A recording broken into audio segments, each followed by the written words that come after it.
우리 옆에 계신 분들과 인사 한번 나누도록 하겠습니다. 잘 오셨습니다. 축복합니다. 사랑합니다.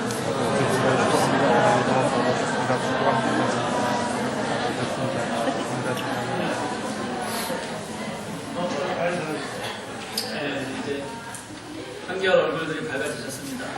인사 안 하면 왜 그렇게 인상을 쓰고 저를 쳐다보시는지 무서워서 인사라도 시작하고 해야 됩니다. 제가. 네. 지난 주말에 우리나라에서 60세 어머니 그리고 30대 두 딸 이 세모녀가 자살한 사건이 사회적으로 큰 반향을 일으켰습니다. 남편은 12년 전에 죽었고 큰 딸은 고혈압과 당뇨를 앓고 있었는데 병원비가 없어서 치료를 제대로 받지 못했습니다.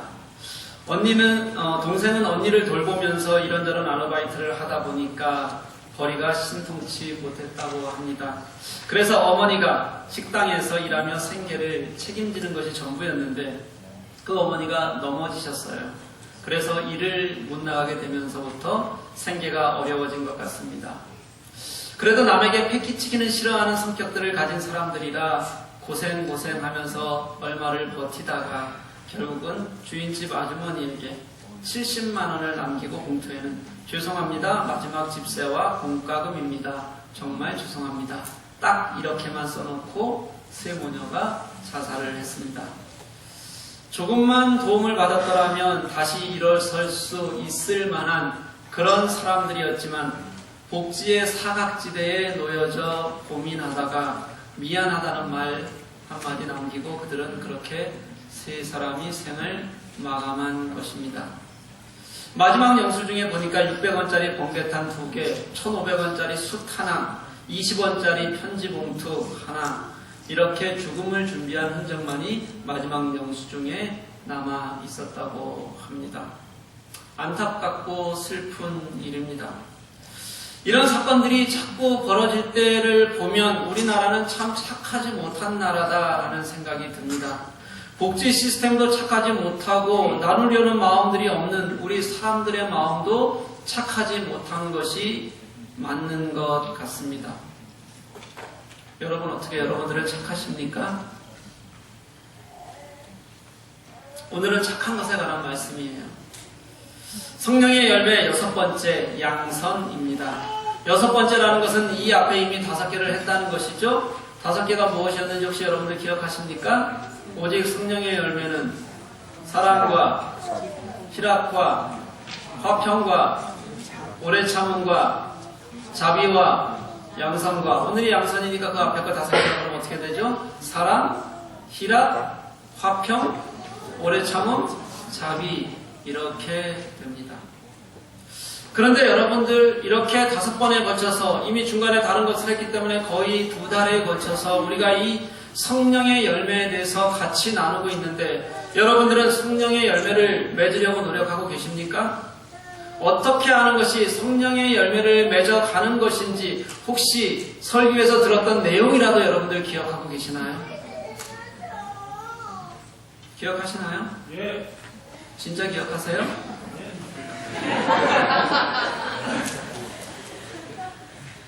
네, 죄송합니다. 다 제 잘못이에요. 제가 능력이 이것밖에 안 됩니다. 저는 분명히 성령의 열매를 맺자고 설교를 하는데 우리 교우들은 그냥 성령의 열매를 활자 속의 단어로만 이해한다는 겁니다. 그러니까 당연하게도 우리들에게는 생명력도 없고 운동력도 잘 드러나지 않습니다. 아예 안 들은 것이라면 안 들었다고 해버리면 그만인데 들은 지 얼마를 되지 않았고 저도 설교를 해놓고도 성령의 열매를 화석을 만들어 버렸으니까 이게 무슨 일입니까? 한마디로 말하면 제가 죽일 놈입니다. 여러분 열매가 뭡니까? 열매는 보이는 거잖아요. 열매는 드러나는 것입니다. 우리에게서 열매가 보인다, 드러난다고 하는 말은 우리가 사는 삶 속에서 무엇인가 해서 그래서 달라지고 그래서 누군가가 보기에 아 저게 열매다, 아 저렇게 보이는구나 이렇게 드러나는 것을 우리는 열매라고 그렇게 이야기하는 겁니다. 그래서 성령의 열매는 글자가 아닙니다. 그 성령의 열매 6번째가 오늘 양선이에요. 양선의 헬러 단어는 아가도슈네입니다. 개역에는 양선이라고 표현해 놓았지만 표준 세번역을 읽어보니까 선함 이렇게 되어져 있고요. 공동 번역에는 선행 이렇게 되어져 있습니다. 문자적 의미만 그냥 풀어서 본다고 할지라도 선을 베푼다 이런 의미를 가지고 있는 단어입니다. 그래서 양선은요, 명사이지만 우리가 이해할 때는 동사로 이해하는 것이 좋습니다. 물론 성령의 열매 모든 9가지가 다 동사로 이해해야지 맞는 거지요. 그래서 그 얘기를 들으면 머리에서 그게 뭐지? 이렇게 말하는 것이 아니라 가슴이나 몸에서 내가 그럼 어떻게 살아야 하지? 이렇게 스스로에게 질문하는 것이 사실은 성령의 9가지 열매를 우리가 듣는, 받아들이는 의미를 제대로 이해하는 거라는 거예요. 그러니까 오늘 우리가 보는 양선도 명사가 아니라 당연히 동사입니다. 가만히 서 있는 것이 아니라 파닥거려야 한다는 거예요. 여러분 파닥 좋아하십니까? 네, 그것처럼 파닥거려야 된다는 거예요. 안 맞는 건가요? 네. 그리고 이 양선은요, 바로 앞에 있던 성령의 열매, 자비와 아주 친한 사이입니다. 저는 이 사이를 자매 사이로 얘기하고 싶어요. 자비가 언니라면 양선은 동생입니다. 자비가 뭐였는지 그저 2주 전 이야기니까 이제 이거 정도는 기억하시겠죠? 뭐였어요?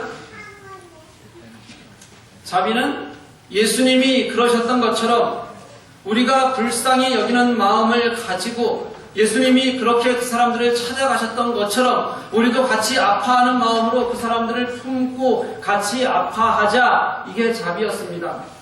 자비가 그렇게 아파하는 마음을 마음에 품고 찾는 것이라면 양선은 그 아파하는 마음을 행동으로 보여주는 사랑이다. 이렇게 말할 수 있습니다. 다시 말해서 자비는 선한 마음의 표현이라면 양선은 선한 행동의 표현이다. 이렇게 이야기할 수 있다는 거죠.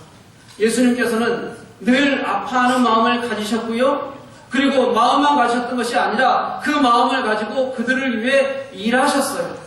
그렇게 예수님이 하셨듯이 자비와 양선이 하나가 되어서 같이 행해지는 것, 이것이 제대로 된 열매가 맺히는 방법이라는 것입니다. 이렇게 양선, 우리가 쉽게 말하면 선함, 착함, 이것은요, 우리가 발버둥 쳐서 되는 것은 사실은 아닙니다. 이것은 하나님의 성품 중에 아주 중요한 성품이기 때문에 그렇습니다. 사실 이 세상에서 우리가 사람들을 바라보면 저 사람은 예수를 믿지 않는데도 참 착하다, 선하다 이렇게 여겨지는 사람들이 많이 있습니다. 하지만 그들은 성령의 열매를 맺고 있는 것은 아니라는 것입니다. 왜냐하면 그들은 하나님의 성품인 선하심을 따르는 것은 아니기 때문이라는 거예요. 그래서 성령의 열매로서의 선함은요, 그냥 도덕적인 뛰어남을 말하는 것이 아니라 예수 그리스도께서 자신의 삶을 통해서 우리들에게 알려주셨고 가르치셨던 그 하나님의 선하심이 우리에게 그대로 드러났던 그 선함을 살아가면서 얻는 열매를 우리는 성령의 열매인 양선, 선함, 착함 이렇게 말하는 것입니다. 그런 사람을 우리는 성령의 열매를 가진 사람이라고 말하는 거예요. 그럼 여러분이 생각하기에 선하다, 착하다 이런 성령의 열매에 가장 어울리는 사람이 누구라고 생각하십니까? 누구라고 생각하세요? 예수님을 뺍시다. 누구라고 생각하세요? 누구요? 엄마요? 네, 엄마. 네. 그리고 또요? 엄마 정말 착하세요? 엄마가 착하다는 딸은 제가 세상에서 처음 봅니다. 제가 그런 딸을 지금까지 본 적이 없어요. 네. 이거는 기적입니다. 진짜 착하신 거예요. 예. 완벽하게 착한 사람은 없습니다. 성경의 위대한 인물들도 조금씩 모자란 구석이 있습니다. 그런데 제가 보기입니다. 이거는 제가 판단하기에 이 정도면 그래도 정말 착한 사람이다 라고 생각하는 사람이 2사람 정도가 기억이 나더라고요. 1인자들에게 가려서 뒤에 있었던 2인자, 꼭 누군가의 이름을 이야기해야지만 따라서 같이 들을 수 있는 이름들. 그 구약에서는 그 사람이 누구냐면 누구요? 예, 요나단이고요. 신약에서는 그 사람이 누구냐면 예, 바나바입니다. 예. 저를 잘 아시는 분들이에요. 그렇죠? 예. 물론 제가 보기에입니다. 다른 분들은 뭐 그냥 야곱이 가장 착하다 그래도 상관없어요. 예, 어떤 어린아이는 골리앗이 가장 착하대. 뭐 그래 이 말이 맞다. 예, 그러니까 이건 제 생각입니다. 그냥. 예. 그 중에서 요나단은 정말 다윗에게 하는 걸 보면 이거 착해도 너무 착해요. 예, 그래서 저는 패스입니다. 요나단 같은 성격을 갖기는 저는 굉장히 어렵다. 그래서 우리가 우리 수준에서 쳐다볼 수 있는 사람 정도 그래도 열심히 노력하면 내가 저 정도는 되지 않을까 생각하면서 찾은 사람이 바나바입니다. 오늘은 그 말씀을 한번 나눠보려고 합니다. 바나바는 유대인 지도자, 기독교 지도자 중에 한 사람이었습니다. 오늘 우리가 본문에 읽은 말씀을 보면 스데반의 죽음 이후에 예루살렘에서는 아주 큰 환란이, 핍박이 심해졌습니다. 그래서 초대교회 교인들은 예루살렘을 떠나서 사방으로 흩어지게 됩니다.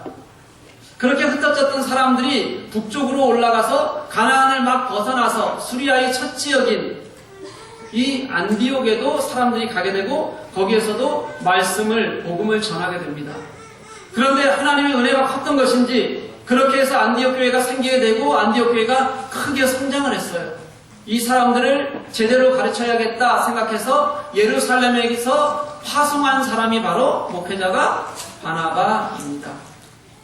이 바나바를 오늘 성경은 어떻게 소개하냐면 24절에서 이렇게 소개합니다. 우리 같이 한번 읽어보겠습니다. 시작. 바나바는 착한 사람이요 성령과 믿음이 충만한 사람이라 이에 우리가 주께 거하여 지더라. 아멘. 바나바는 착한 사람이다. 성령과 믿음이 충만한 사람이었다. 이렇게 소개합니다. 여기에서 착하다에 해당하는 헬라어 단어는 우리가 맨 앞에서 보았던 우리가 성령의 9가지 열매에서 읽어나가던 갈라디아서 5장 22절의 양선에 사용된 아가도슈네 이것과 동일한 단어를 씁니다. 그때는 명사를 썼다면 여기서는 형용사를 써서 아가도스 이렇게 사용하는 겁니다.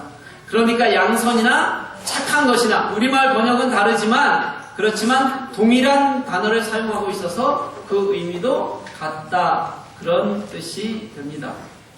그럼 바나바는 도대체 어떤 사람이었을까요? 어떤 사람이었길래 성경은 그를 착한 사람이라고 표현하는 걸까요? 사도행전에 나오는 바나바의 모습을 몇 개만 살펴보면서 선함에 대한 하나님의 마음을 같이 한번 읽어보았으면 좋겠습니다. 먼저 바나바가 성경에 첫 번째 등장하는 곳은 어디냐면 4장 36절 37절입니다. 요것도 한번 같이 한번 읽어볼까요? 시작. 구브로에서 난 레이족 사람이 있으니 이름은 요셉이라 사도들이 이끌어 바나바라 번역하면 위로의 아들이라 하니 그가 같이 있음에 팔아 그 값을 가지고 사도들의 발 앞에 두니라. 아멘. 이 말씀을 이해하려면 32절부터 같이 읽어야 합니다.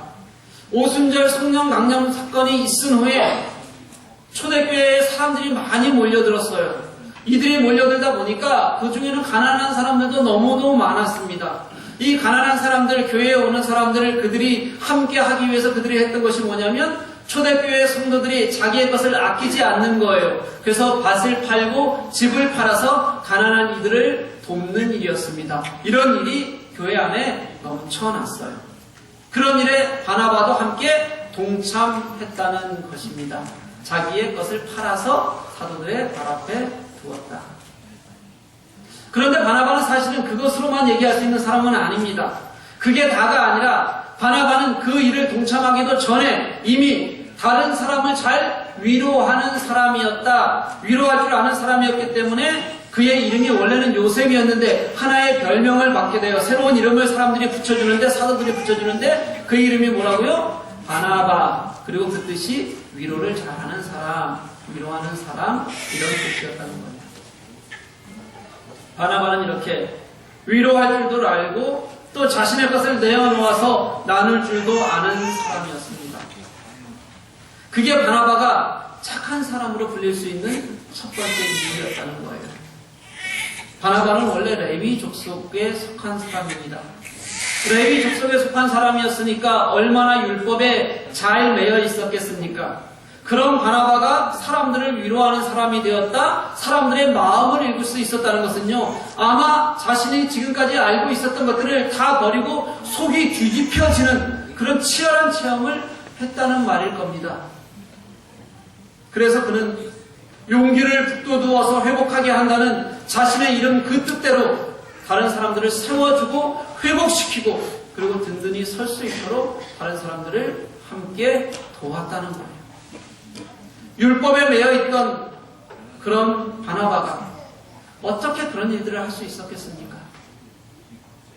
예수님을 만나고 나서 하나님의 선하심이 무엇인지 알게 되고 하나님의 뜻대로 사는 것이 어떤 것인지 그가 깨닫게 되고 그래서 그 하나님의 선하심을 실천하는 삶이 바로 바나바를 움직이는 힘이었다고 저는 그렇게 확신합니다.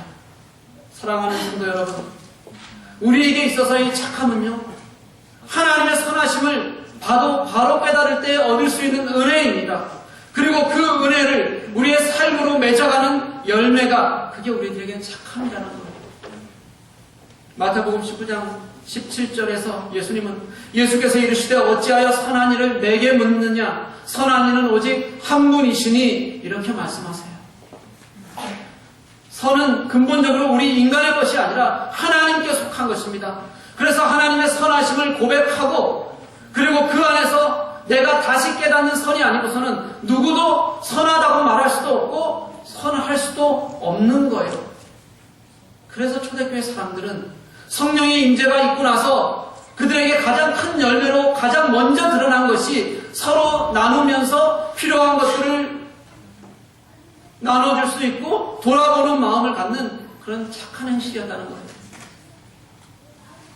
그래서 예수님도 산상설교에서 마태복음 5장 16절을 보면 이와 같이 너희 빛을 사람에게 비추어 그들이 너희의 착한 행실을 보고 하늘에 계신 너희 아버지께 영광을 돌리게 하라 이렇게 말씀하세요.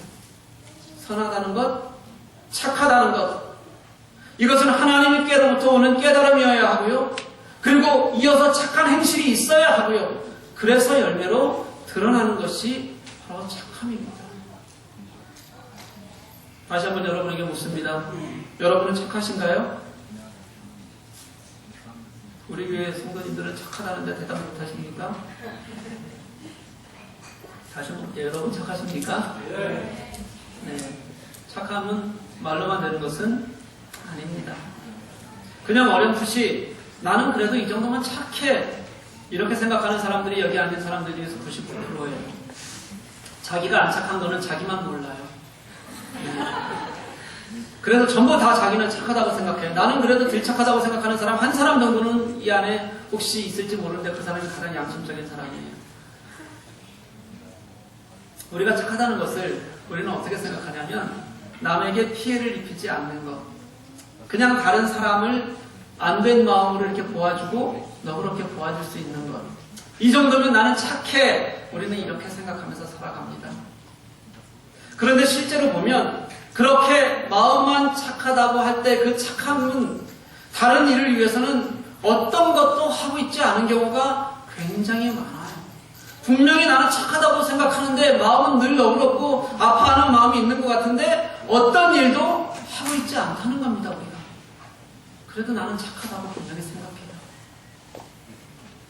그런데 성경이 말하는 착함은 그런 착함이 아닙니다. 착하다는 것은 행실이 있어야 하고 그 행실에는 나누는 것이, 포기하는 것이, 그래서 서로를 위로하는 것이 다 들어가 있는 거예요. 그것을 하나님을 아는 사람들이 하나님의 성품으로 하는 겁니다. 그래서 하나님의 착함이 하나님의 영광이 되는 것이고 그래서 성령의 열매가 되는 것이 착함이라는 거예요. 바나바가 착했다는 것은 바로 그런 모습이 있었기 때문에 착하다고 성경에는 기록하고 있는 거예요. 바나바가 예수를 만났더니 그 이전에 자신을 싸고 있던 율법의 단단한 껍질이 깨어졌어요. 그리고 위로와 나눔의 자리로 돌아갈 수 있었어요. 그것처럼 우리의 삶이 바뀌는 것이 있어야 내가 정말로 나가 아니라 남을 돌아볼 수 있는 그 마음이 있어야지만 그래야 우리가 착하다고 얘기하는 겁니다. 그게 말로만이 아니라 실제로, 그리고 우리의 마음에서만이 아니라 우리의 삶으로 그리고 드러나는 것이고 그런 삶을 사는 여러분들이 되어야 한다는 거예요. 여러분, 그런 착함을 삶으로 사시는 여러분들이 되시기를 간절히 축복합니다. 착한 사람 바나바의 두 번째 모습은 11장 25절에서 저는 다시 한번 발견하게 됩니다. 다소에 있는 사울을 찾아가서 안디옥 교회로 데리고 오는 사람에 대한 사랑과 열정이 있었어요. 그 위대한 사도 바울도 그의 헌신도 사람을 먼저 생각하고 포기하지 않고 생각하고 있다가 찾아가서 불러서 함께 일하기를 원했던 그런 바나바의 마음에서 시작될 수 있었다는 것입니다. 그렇지 않아도 하나님께서 하셨겠지만 하나님은 바나바의 사람에 대한 그 열정을 사용하셔서 그래서 바울의 사도됨을 이루시고 계신다는 거예요. 바나바가 사울을 만난 것이 11장이 처음이 아니에요. 그 이전에 이미 9장에서도 이 사울을 만납니다. 다메섹으로 가는 길 위에서 예수님을 만나고 회심했던 바울을 예루살렘 교회에 소개하고 같이 일하고 싶어 했던 사람이 바나바였어요. 다른 사람들은 다 사울을 경계하고 그리고 소란을 일으킬 때 믿고 도와준 사람이 바나바였습니다. 바나바의 힘이 못 미쳤든지 여러 가지 환경에 어려움이 생겨서 예루살렘 교회에 더 있지 못하고 결국은 고향인 다소로 내려가게 되었는데 그렇게 내려가 있는 그 사울을 바나바는 잊지 않고 있다가 안디옥 교회로 다시 불러서 함께 사역하는 거예요. 잊어버릴 수 있잖아요, 그냥. 그깟 사울 하나 기억하는 게 전혀 이상한 것이 아닙니다.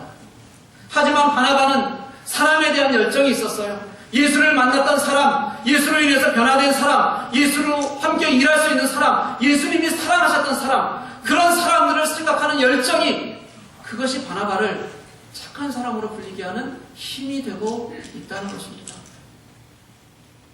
사람을 사랑하면 사람에 대한 열정을 가지면 저는 착해지는 것 같아요. 예수님이 사랑하셨던 사람들, 예수님이 살리고자 그렇게 애쓰셨던 사람들, 그 사람들에게 열정을 가지시는 여러분들이 되시기를 간절히 소원합니다. 예수님은 어떤 상황 속에서도 사랑하기를 멈추지 않으셨어요. 우리를 불쌍히 여기시는 마음, 우리를 향한 예수님의 마음, 그 마음을 아는데 어떻게 우리가 착해지지 않을 수가 있겠습니까? 착하다는 게 저는 그런 것 같아요. 착하다는 게 크게 보면 사람을 살리고 싶다 이거 아닙니까? 저 사람을 구하고 싶다. 저 사람이 좀 행복하게 살았으면 좋겠다. 저 사람도 나처럼 즐겁게 같이 웃을 수 있었으면 좋겠다. 저는 그게 착한 마음이라고 생각해요. 그게 구조하는 것으로 나타나건 위로하는 것으로 나타나건 우리가 좀 사랑을 향하고 그 사람을 좀 살려내서 바로 서게 하고 이런 간절함을 착함으로 드러내는 우리가 되기를 우리 좀 소원했으면 좋겠습니다. 그 마음이 어떻게 내면에만 있을 수 있겠습니까? 그 마음이 뜨거워지면 그 마음은 드러나게 되어져 있다는 거죠. 우리가 정말 착하면 그래서 착함은 드러나게 되어져 있다는 거예요. 사랑하는 교회 여러분, 제가 설교 때마다 이렇게 불러요. 사랑하는 교회 여러분. 저도 지금 말한 이 사랑한다는 이 표현이요, 때로는 그냥 원고 속에 들어가 있는 말이기도 한데요, 정말 간절함을 담고 그렇게 여러분들에게 전해졌으면 좋겠어요. 제가 하는 이 말이 여러분의 생명을, 여러분 한 분 한 분을 정말 사랑한다는, 여러분들을 살리고 싶다는 열정을 그렇게 담아서 전했으면 좋겠어요. 그냥 형식적인 말이 아니라 정말 여러분 사람 한 사람 한 사람에 대한 열정으로 그렇게 여러분들에게 전하고 싶다는 생각을 저는 늘 하고 그렇게 이 자리에 섭니다. 여러분들도 사람에 대한 열정을 가지시는 여러분들이 되시기를 간절히 소원합니다. 사람에 대한 열정은요, 예수님을 아는 마음에서 시작합니다.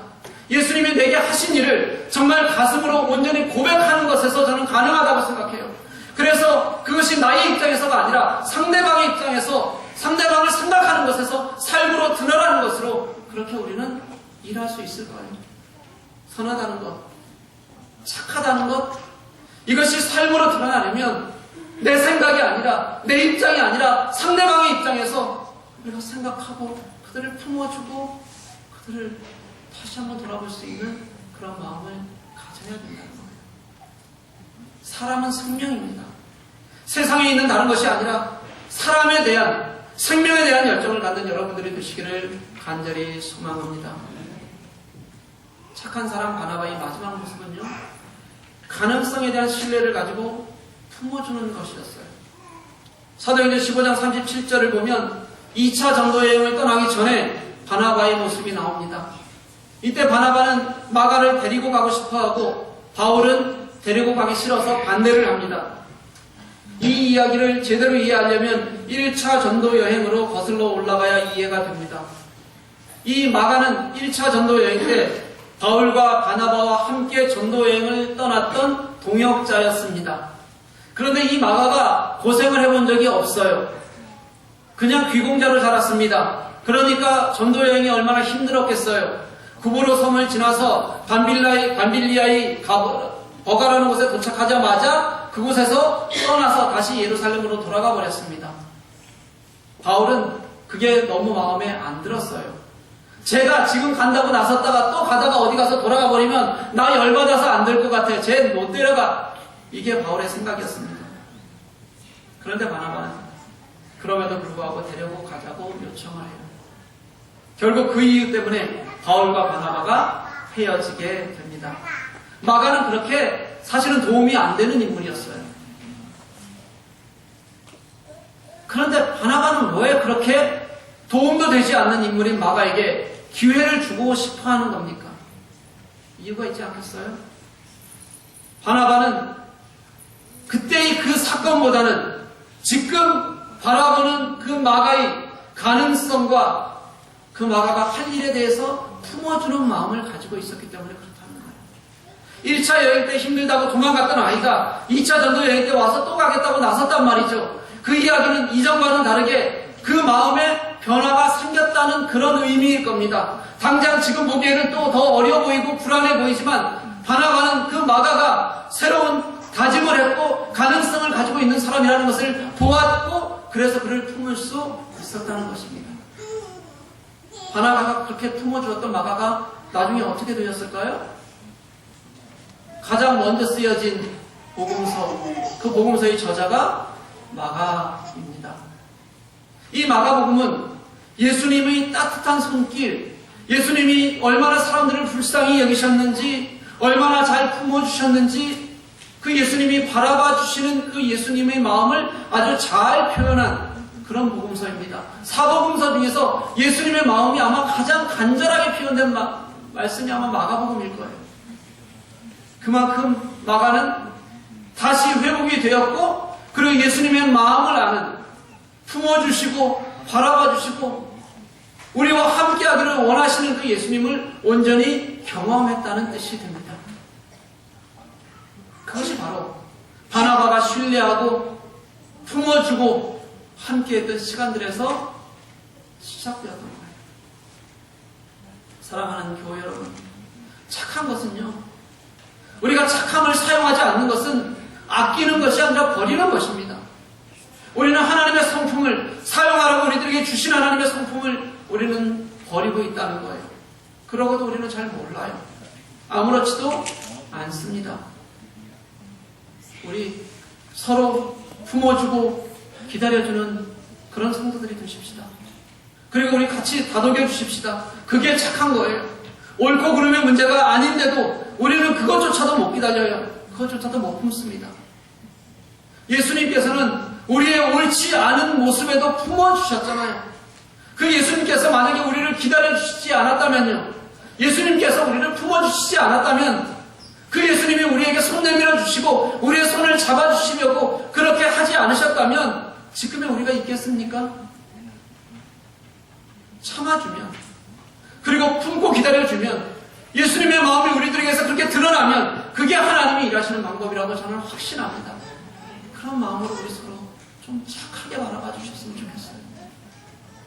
에베소서 2장 10절 말씀은 우리는 그가 만드신 바라 그리스도 예수 안에서 선한 이를 위하여 지으심을 받은 자니, 이렇게 말씀하세요.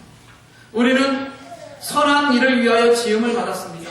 선함은 하나님께서 우리를 지으신 하나님의 목적이시라는 거예요. 사랑하는 여러분, 선함은 하나님의 성품입니다. 우리는 선하신 그 하나님의 성품을 따라서 선한 일을 위하여 지음을 받았습니다. 그리고 그 삶을 예수님께서 우리들에게 보여주셨고 가르쳐주셨고 그리고 살게 하셨습니다. 우리 그 예수님의 마음은 그분의 우리를 향하신 선하신 일들을, 우리의 간절함을 우리의 삶에서 드러내며 살 수 있기를 간절히 소망합니다. 이제 화석처럼 딱딱하게 굳어버린 그런 성령의 열매가 아니라 우리가 예수님의 마음을 알아서 그 마음으로 우리의 행실에서 착함을 드러내고 그 착함이 우리 교우들을 살리고 우리 주위에 있는 다른 이웃들을 살리고 세상을 살려내는 그런 힘을 가지게 되는 저와 여러분이 되시기를 주님의 이름으로 간절히 축복합니다. 우리 함께 찬양하시겠습니다.